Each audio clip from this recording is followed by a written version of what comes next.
Welcome to Hochoka Podcast. Lydia Whirlwind Soldier writes in her poem, "To be an elder, nope, I'm not ready to give up my immature ways to spontaneously give. I'm not ready to examine and prune my behaviors, to ask for those senior discounts, to set examples for those around, or let those old patterns vanish." Hello, Mitakuyepi. Welcome to Hochoka, here at the center of St. Joseph's Indian School's campus.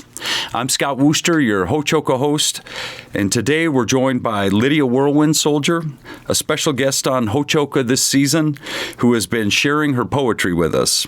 Also joining us, frequent guest and contributor Joseph Marshall III, who needs little introduction here about who he is. So welcome, Lydia. Welcome. Okay, thank you. Thank you for inviting us. It's a good time to talk about being an elder. And welcome, Joseph. Thank you. It's good to be here with both of you. Absolutely. When I first invited Lydia to be with us and break open her poetry and do some reading for us, it didn't take a whole lot to put two and two together and decide that it would be kind of fun to have the two of you together here in the studio. We want to make this a chance for our listeners to kind of place themselves in the firelight or campfire light as two Lakota elders, kind of talk about what it was like to grow up in Lakota culture during the times you did, and learning from elders, carrying culture, language, and tradition forward. Let's begin with a question that we had that was prompted by your poem. How is it you find yourselves to be Lakota elders? And I'll let you start, Lydia. How do you find yourself to become an elder? I think this is a very good time to start preserving what we know, because the younger generations have really lost a lot because of the elders not teaching them, hoping to protect them and to make it easier for them. You know, the assimilation process. Right. So it's a good time to talk about it, to preserve some of the things that we have left. Yep, and you make a good point. I think you talked a little bit about that. Your parents wanted you to learn Lakota culture, but they also wanted to make sure that you were able to survive and assimilate in this culture as well. That's something that you referred to, and I think that through generation and generation, as that's happened, so much of it has been lost. Is that kind of what you're talking to? Yeah, I think, nowadays, I think the kids are kind of mixed up. There's the gang culture on the reservation, and they don't know the difference between Lakota culture and gang culture. So, I'm glad the schools are teaching our history and teaching our language. Finally, it's good to have some of that coming back, and it needs to continue. Joseph, I'll ask you the same question. How did you find yourself to be a Lakota elder? Well, I mean, it's a good question in a sense that chronologically, I guess I've hit whatever benchmark there is. As far as knowledge and wisdom, I don't know. I mean, who's to say? I mean, nobody waved a magic wand. Right. Nobody said, "Thou art now an elder." Earlier, Lydia said some people don't deserve to be elders, and that's true. I mean, you have to be someone who knows something, and is humble about it, and is willing to teach it, whatever it is. Whether it's language or history or values or whatever it is that we have to offer. For me, it's a question of whether or not I'm that kind of a person. Obviously, I'm a writer. I talk a lot through the writing. Whether or not that, in the strictest sense, makes me an elder, I don't know. That's for the world to judge, not for me. But I have reached that point chronologically in my life where I can look back on a lot more years than I can look ahead. Right. So I guess Right. that's one benchmark. Yep. So you look at the age, and of course that just makes sense. I think you and I, we both have a hero that we've talked about quite a bit. Crazy Horse Right. is a hero, and one thing that you always talk about with Crazy Horse is his humility. Right. And as a leader, an elder would be a leader, right? I mean, I would think that just makes sense. Or an elder is supposed to lead. Supposed to. Yeah. And as a leader, that I think people want to follow a humble leader, and so that's a big part of it too. You don't get to decide who follows you, just as Crazy Horse didn't get to decide who was going to follow him either. If they did, they did, and that makes a good point too. So You both are at that chronological age where it makes a lot of sense, and with the works that you've done, personally, I consider you to be leaders, so we wouldn't have you on the program if you weren't. And then it becomes up to somebody whether or not they're going to follow that as well. Right. So we made a point that the kids now are a product of what's been done for the past 140, 150 years, and longer than that. But we'll talk about kind of the forced assimilation pieces that began, let's say, in the mid-1800s. And the result of that, with everything that was taken away, where does that leave us standing now? Where does that leave the culture standing now? Are you as Lakota people better off or worse off for the changes? And that's a broad question. I'll let you answer it in your way. Okay. I think that right now we're at a crossroads. We're losing our language. Back in the 1980s, we did a survey on our reservation, and only 30% of our people spoke the language. And we've lost since then. A lot of our elders are gone and didn't teach a younger generation. But now people are online on the computer learning. And so we're trying to restore and preserve what we have left. Yeah. So, it's a good thing. And a lot of our children don't know our history. So we have to, and the schools are teaching that history. And so that's a good thing. Right. I ask you the same question, Joseph. How do you see things? Well, I think she's right. We're at a tipping point. We continue to lose more and more first language speakers. And so that pool of teachers gets smaller and smaller every generation. Right. That doesn't mean that there are people who are trying to learn, and because there are. As she pointed out, people are, starting to realize that unless we learn, it's going to be lost. Yeah. The same goes for history. And it's just stories.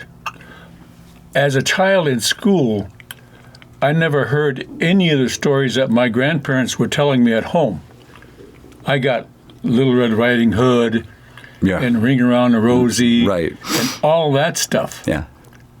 But lucky for me, I was getting the same kind of teaching at home with old stories like she was from her folks and her grandfolks. But there wasn't enough of that happening. Yeah. Yeah. One of the first things that colonizers do, conquerors do, is they indoctrinate the children. They go right at that younger generation and they eradicate. The first thing they take away is language. So that's exactly what happened. This has happened all over the world. Wherever the colonizers went, that's exactly what happened. It happened to us. So right now we are still in the throes of what happened after several generations. That doesn't mean we've suddenly come to life and realize unless we recover our culture, unless we recover our history, unless we recover our language, it's going to be gone. I think we've hit that point. Right. Where hopefully enough of us are coming to that realization and waking up so that we'll learn our history and learn our language, learn our own values, and learn our own culture. Yeah. So it doesn't become extinct. It's assimilated. Yeah. But assimilation and extinction are two different things. Yeah. Yeah.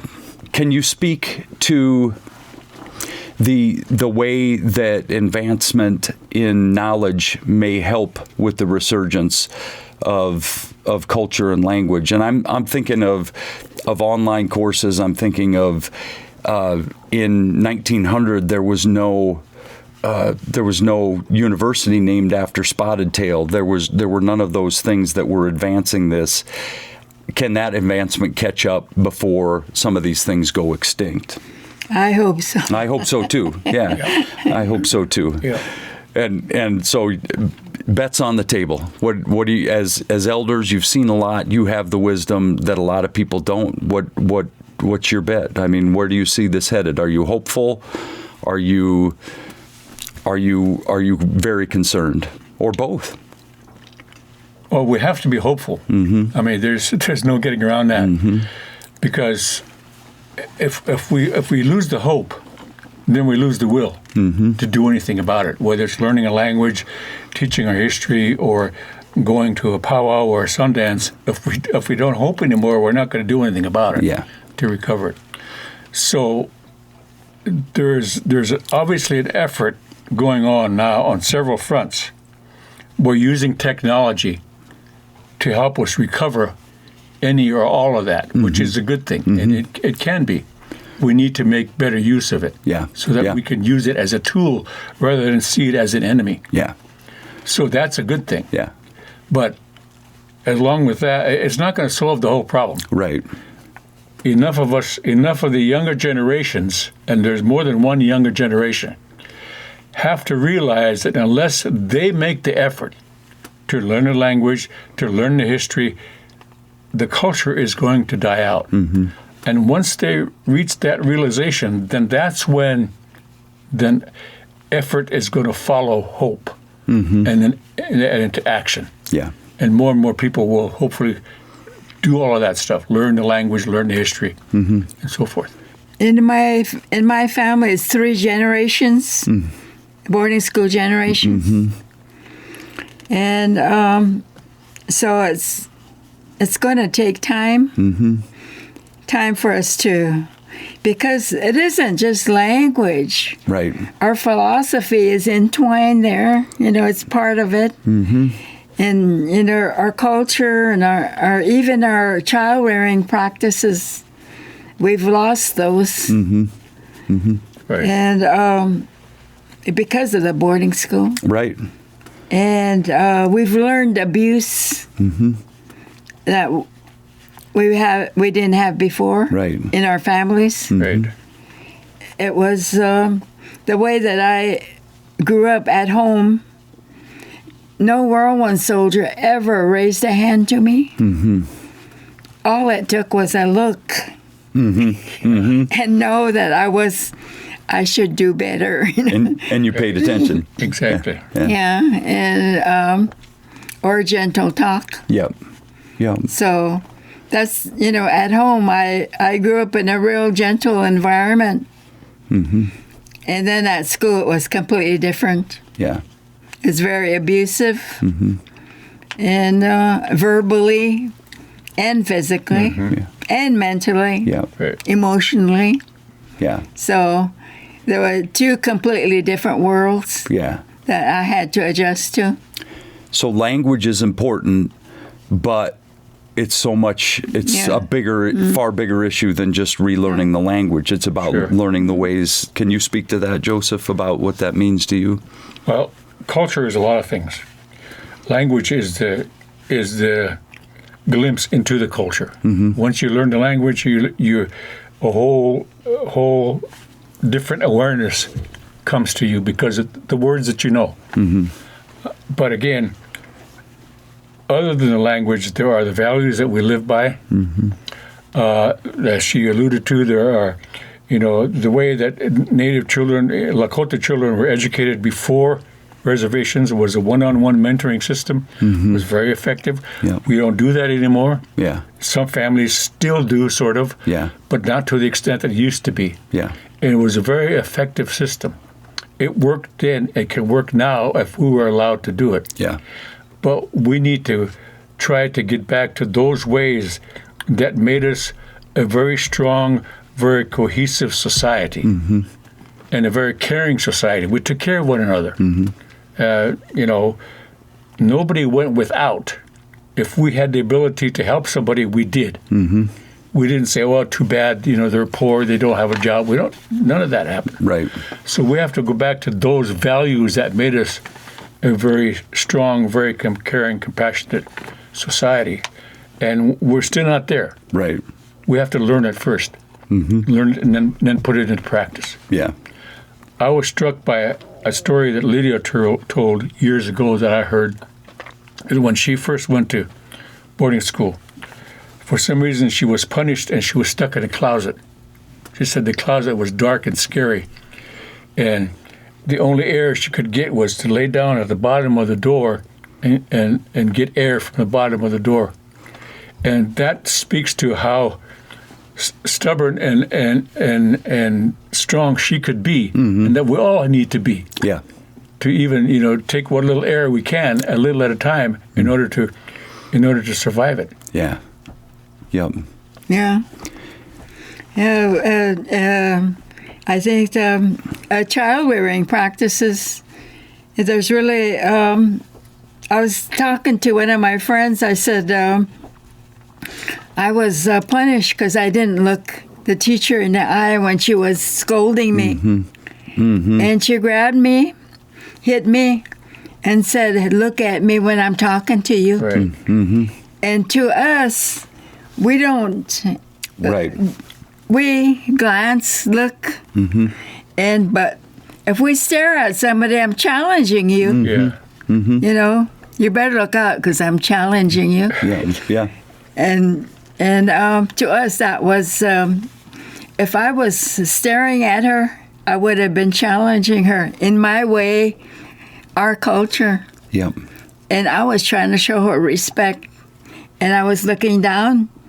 But for that, she beat me up. I want to thank both of you for joining us here, and we will. Thank you for inviting us. Absolutely. This gives us an opportunity for people to understand better what happened to us and why we are like we are today. Absolutely.